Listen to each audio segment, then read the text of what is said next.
तो जब ये रिपोर्ट आई ना अल्टीमेटली कि रसल रिटायर हो गए हैं, उससे एक दिन पहले तक बातें चल रही थी कि वो डीसी भी जाने वाले हैं। तो एग्जैक्टली वहां से बिल्डअप क्या हो ये आपका जानना जरूरी है, क्योंकि क्यों एकदम से चीजें पलटी हैं भाई। अगर आप ये सोचो ना कि रसल ने कहा कि मैं रिटेन नहीं होना चाहता हूँ, मैं रिटायर हो रहा हूँ, ऐसा कुछ भी नहीं हुआ है। एग्जैक्टली क्या भी आपको बताते हैं, क्योंकि मैं काफी खुद सरप्राइज था इस न्यूज को सुन के, क्योंकि जब वो डीसी वाली न्यूज आई थी ना, I will tell you guys specifically क्या एग्जैक्टली रिपोर्ट थी, तो मुझे लगा था हाँ यार इंटरेस्टिंग तो लग रहा है, दिल्ली में रसल को देखने को मिलेगा। अगर हम मैच देखने जाते हैं, क्या पता एक बॉल हमारे पास भी गिर जाए तो मजा आ जाएगा देखने में। बट इंटरेस्टिंग पार्ट इज कि कुछ टाइम पहले केकेआर ने रसल को केएल राहुल के बदले ऑफर करा था ट्रेड में, तब रिजेक्ट हो गए थे। रिजेक्ट हो गए थे। ऐसा भी है कि मतलब जब वो केकेआर और केएल राहुल वाली डील चल रही थी, तो सबसे पहला नाम इनफैक्ट जो केकेआर बड़ी विलिंग थी कि हम तो दे देंगे इनको, रसल का ही नाम था उसमें। तो बड़ा नेचुरल लग रहा था, मुझे लगा था हाँ भाई शायद ये टारगेट कर भी सकते हैं इनको। और भी कुछ टीम्स के रूमर्स आ रहे थे वहां पे कि टारगेट करेंगे, बट डीसी का स्पेसिफिकली इसलिए क्योंकि ये तक रिपोर्ट आ गई थी कि सौरव गांगुली ने खुद कॉल करा है कि भाई हमारी ये सीरीज चलती रहती है कॉल करने का हम लोग जो पूरा क्रैकडाउन करते हैं, हम वो तीसरे बंदे कॉल को टैप इन करके सुन रहे होते हैं। हाँ भाई जाग रहा है रात को 12-1 बजे कॉल आया था। वो थाला का फोन आया था तेरे को। वैसे जगह खाली हमारे पास भी है यार, जगह खाली है। अभी अक्षर को तो हटा ही रहे, एक ऑलराउंडर की जरूरत है। प्लस जिस फ्रेंचाइज का लेजेंड तू अपने आप को बोलता है, वहाँ की जो सिटी है, वहाँ का जो स्टेट है, वहाँ की तूती मेरी बोलती है भाई। गांगुली हूँ भाई मैं, वहाँ का लेजेंड मैं हूँ। बंगाल का ज्यादा कुछ बोलोगे तो तुम्हें निकलवा देंगे। शुरू तो मैंने भी कोलकाता से करा था लेकिन वो तो मैं दिल्ली में ना खत्म नहीं कर पाया वहाँ पे। तो क्या पता आपके लिए भी ऐसा कुछ अपॉर्चुनिटी मिले। एंड वहाँ पे उस टाइम पे ऐसा था कि this was also one of the reasons why Russell भी बड़े कॉन्फिडेंट थे। उनको सीएसके से कॉल आया था थाला का, भाई सोचो आईपीएल में आप खेल रहे हो और आपको एमएस धोनी और सौरव गांगुली का कॉल आ रखा है, हम चाहते हैं कि आपको टीम में आ जाओ भाई। ओ भाई इतना ग्रेटफुल कोई प्लेयर हो सकता है अगर, तो वो रसल ही हो सकता है। कोहली की कॉल आई नहीं थी, सारे टॉप कैप्टन्स का हमारे इंडिया के कॉल आ जाएगा भाई। मेरे जो बगल में जो बंगला है वो खाली है भाई। कितना मारोगे यार, कभी तो हमारी तरफ से भी खेल लो भाई। पर अगर ये न्यूज सच थी तो उसके हिसाब से यही था कि भाई डीसी में वो आ सकते हैं। डीसी ने अप्रोच कर लिया है एंड ये बोल दिया रसल को कि हम ऑक्शन में आपकी ओर जाने वाले हैं। ठीक है, ये पक्की न्यूज थी उसके बाद। एंड फिर अगले दिन जब मैं उठता हूँ तो वहां पे न्यूज आती है कि भाई रसल जो है वो रिटायर हो चुके हैं। एंड बड़ा फनी चीज ये थी क्योंकि भाई जो केकेआर ने अनाउंस कराया, he will be our power coach. ओ भाई, if cricket was not complicated enough कि आप लोग अब नई पोजीशंस इन्वेंट करके, भी है, एक असिस्टेंट कोच भी है, एक बॉलिंग कोच भी है। फिर कोई मोटिवेशन के लिए शाहरुख खान भी आ जाते हैं ड्रेसिंग रूम के अंदर। एंड अब हमारे एक पावर कोच भी है। तो एक हेड कोच जो है वो अभिषेक नायर है, वो भी एक बैट्समैन है। शेन वॉटसन असिस्टेंट कोच है, वो भी एक बैट्समैन है। और आंद्रे रसल भी बैटिंग करना सिखाएंगे। तो अगर इसके बाद अगर आपने बैटिंग करनी नहीं सीखी और केकेआर का 400 रन नहीं बन रहे अगर, तो फिर क्या कर रहे हो और किस लिए इतने पैसे दिए जाने में समझ नहीं। हर 3 दिन में अलग अलग कोच आके अलग अलग स्टांस और बैट पकड़ने का तरीका सिखा रहा है। रसल को चौर सिखा रहे, वॉटसन को चौर सिखा रहे, 1 से 6 ओवर में ऐसे बैट पकड़ना है, आखिर 15 से 20 ओवर में ऐसे बैट पकड़ना है, ये सब सिखाना शुरू हो जाए। मैंने ऐसा सुना, ये चीज वेरीफाइड नहीं है, बट मैंने सुना कि 4 करोड़ उनको मिलेंगे। ओ डैम भाई, थाला से ज्यादा कमा रहे हैं। नहीं, थाला भी तो 4 करोड़ ही कमा रहे हैं। थाला बेटा, थाला चेन्नई है, ठीक है। चेन्नई जो कमाती है वो थाला अरबों कमा रहे हैं। थाला ने चेन्नई कमाई है। तो ऐसा सुनने में आ रहा है। अब यहाँ पे देखो, आपसे मैं एक बहुत नेचुरल सवाल पूछूंगा सब लोगों से। जब रसल रिलीज हुए थे, ये अनाउंसमेंट तो तब भी हो सकता था कि वो रिलीज नहीं हो रहे। इनफैक्ट रिलीज करके तो आपने थोड़ी बेइज्जती कर दी रसल की। शायद रिलीज प्लेयर्स और रिटेन प्लेयर्स की लिस्ट अनाउंस करने से पहले अगर वो रिटायर हो जाते तो बहुत ही प्रोफेशनल और बहुत ही लेजेंडरी टाइप की फील होती है ना, कि बंदे ने खुद को रिटायर कर दिया और लेकिन वो टीम के साथ ही रहेगा। ना रिलीज हुआ, ना बेइज्जती हुई, और लॉयल्टी भी दिखा दी। तो अगर उनको पहले रिलीज करा गया है, रिटेंशन लिस्ट में थे ही नहीं वो, पर उसके बाद एंड मोमेंट पे जैसे भी ऑक्शन अब दिसंबर शुरू हो गया आने वाले 2 हफ्ते में, तब एकदम से न्यूज आ गई कि नहीं वो रिटायर हो रहे हैं, पावर कोच बन गए। हाँ, तो क्या आपको खुद लॉजिकली आपको लगता है कि ये चीजें इतनी स्ट्रेट फॉरवर्ड नहीं, ऑब्वियसली नहीं होनी थी भाई। घपला तो है ही कुछ। अब इसमें बोला क्या जा रहा है, और ये क्रिकबज़ ने बोला है, आप खुद भी जाके देख सकते हो।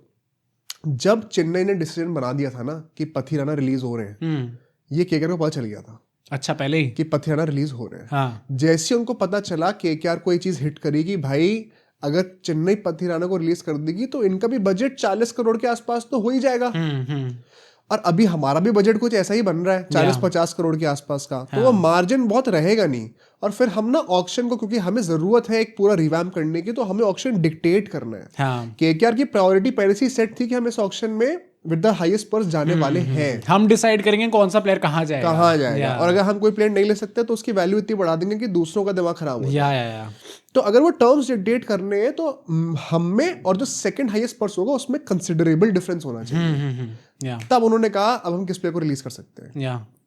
बात आई रसल के ऊपर। अब तब जाके बात आई जब पथियाना रिलीज हुए हैं। एंड इंटरेस्टिंग पार्ट, बात वो तब क्यों आई, यानी कई लोगों का डाउट था, फाइनली कंफर्म हो गया है। रसल जब रिलीज हुए हैं तो वो पर्स में से 12 करोड़ नहीं कटे हैं, वो 18 करोड़ कटे हैं।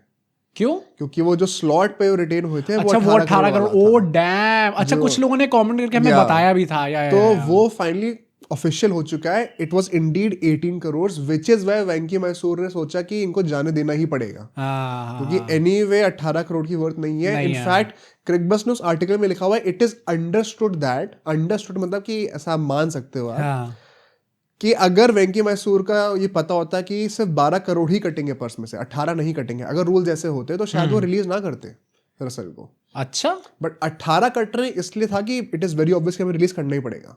तो मतलब ये प्राइस और प्लेयर का जो है उसका आपने मेल बैठाया और कहा कि अच्छा ये इस वर्थ के नहीं है इसलिए हम रिलीज कर रहे हैं। Exactly. अच्छा, मुझे लगा था केकेआर इतनी स्मार्ट है कि उन्होंने कहा कि भाई ये तो अब नहीं हम नहीं रख सकते। मैंने तुमसे क्या कहा था हम इतनी होशियारी एक्सपेक्ट कर ले वेंकी मैसूर साहब से कि हम क्रिकेटिंग टर्म्स के ऊपर जो है परफॉर्मेंस के ऊपर किसी को रिलीज कर दें, ऐसा तो हो नहीं सकता। इतने होशियार तो सिर्फ ऑडियंस ही है भाई, क्योंकि वो सब्सक्राइब भाई इतनी अच्छी इंपॉर्टेंट बात आपको बता रहे सर, सब्सक्राइब करना। केकेआर फैन स्पेशली यार, आप चाहते हो कि हम लोग को आगे आगे परफॉर्म करना है, आपको मैं रिप्रेजेंट करता हूँ यहाँ पे। इतनी गालियां पड़ती है मुझे इस चैनल के ऊपर कि मैं केकेआर का बायस लेके आता हूँ जबकि मैं हर टीम की बात करता हूँ। तो एटलीस्ट केकेआर के फैन सब्सक्राइब तो कर सकते हैं यार भाई। बट एक और पॉइंट यहाँ पे बहुत इंपॉर्टेंट है। अभी मैंने आपको 2 चीजें बताई कि पथिराना के आने का डिसीजन इन्फ्लुएंस कर रहा था, सेकेंडली कि 18 करोड़ का जो वो ब्रैकेट था उसकी वजह से भी रिलीज करा गया।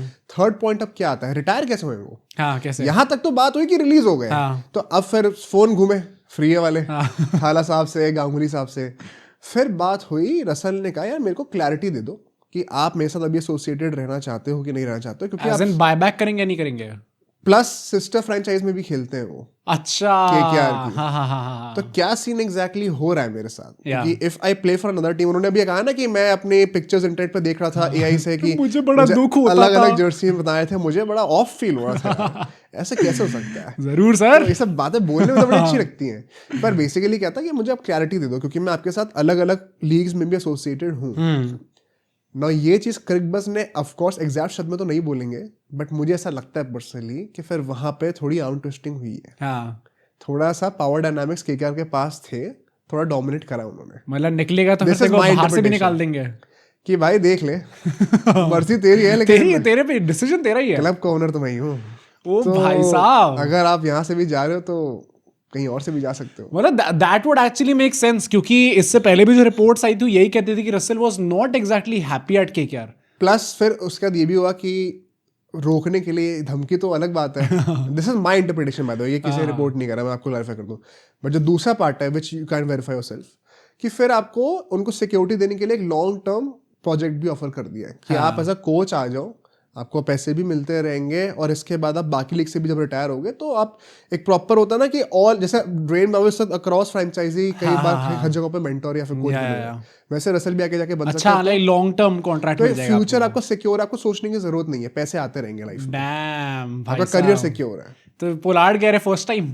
हाँ भाई, पोलार्ड के साथ भी यही हुआ, ये सारे वेस्ट इंडियन खिलाड़ियों के साथ यही सब होता है भाई हमेशा। मतलब अब कहीं हमें भी याद ना आए उनकी बस भाई। पर वैसे अगर ये एक्चुअली में है तो जो या देखो नेगोशिएशन में थोड़ी अंडरस्टैंडिंग तो होती है, मैं मान नहीं सकता कि बातें इतने प्यार से और मतलब this is not something new, क्योंकि सारी आईपीएल टीम जैसे पैतरे आजमाती है भाई, कुछ ना कुछ टेढ़ा बेड़ा करती हैं। Exactly. पर अगर ये एक्चुअली में है तो इट एक्चुअली मींस कि रसल एग्जैक्टली मतलब वो जो ट्रू इमोशन था, ये तो मुझे भी पता था भाई जब उन्होंने बकवास करी थी उस टाइम पे, कि मैं जब जाता था सोशल मीडिया पे और मुझे दिखता था कि सब लोग मेरे को के टॉयलेट में बैठता था और अपने फोन में एडिट्स बना भाई। क्या हमारी बात तो नहीं कर रहे थे? हम भी एडिट्स बना रहे भाई रसल के, हमारे एडिट्स ही आते थे अलग अलग जर्सी में बैठ के। तो मुझे बड़ा दुख होता था उस टाइम पे।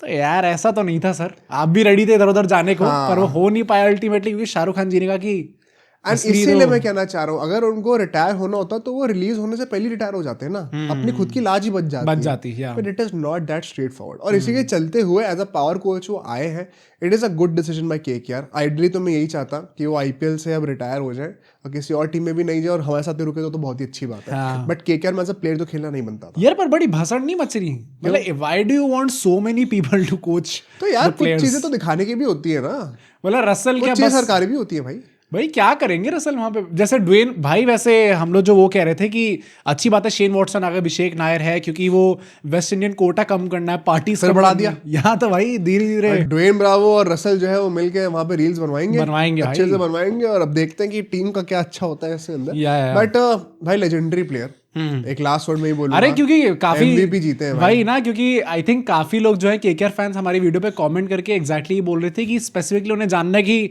How are you feeling, how are you coping with this. भाई मैं एक्चुअली खुश हूँ यार, मैंने ये ट्वीट भी कर दिया था। वैसे अगर आप हमें ट्विटर पे फॉलो नहीं करते प्लीज करो सर, बट मैंने ट्वीट भी कर दिया था कि मेरे लिए एक ड्रीम सिनेरियो है ये, कि वो टीम में एज अ प्लेयर ना रहे बट क्लब को छोड़े भी ना, तो दैट मींस आप कोच ही बन सकते हैं। It's the perfect farewell and an extension of a new journey. Plus one of the biggest KKR legends भाई, मतलब सुनील नारायण, अंद्रे रसल, ये सब तो भाई आईपीएल में जिन लोगों ने 1000 से ज्यादा बॉलें खेलनी है, हाईएस्ट स्ट्राइक रेट है उनकी हिस्ट्री की। अच्छा तो मतलब आरसीबी हिटर है यार। हाँ मैं वही कह रहा हूँ, मुझे तो याद रहेंगी भाई रसल हमेशा। I always remember him as the one जो कि पेल की जाता था भाई। एंड वही बात है यार, this I saw this coming, पिछले 2-3 साल से बोल ही रहे थे, तो हुआ, चलो बेटर तरीके से एग्जीक्यूट हो सकता था, but a good decision overall. अब इसके चलते हुए और 1-2 और प्लेयर्स के साथ भी कुछ चेंज हो रहा है। अभी ऑक्शन स्ट्रेटेजी, कुछ टीम के रूमर्स नए निकल के आ रहे हैं, टारगेट प्लेयर्स, उनकी बातें करते हैं, आप वेट करेगा एंड तक।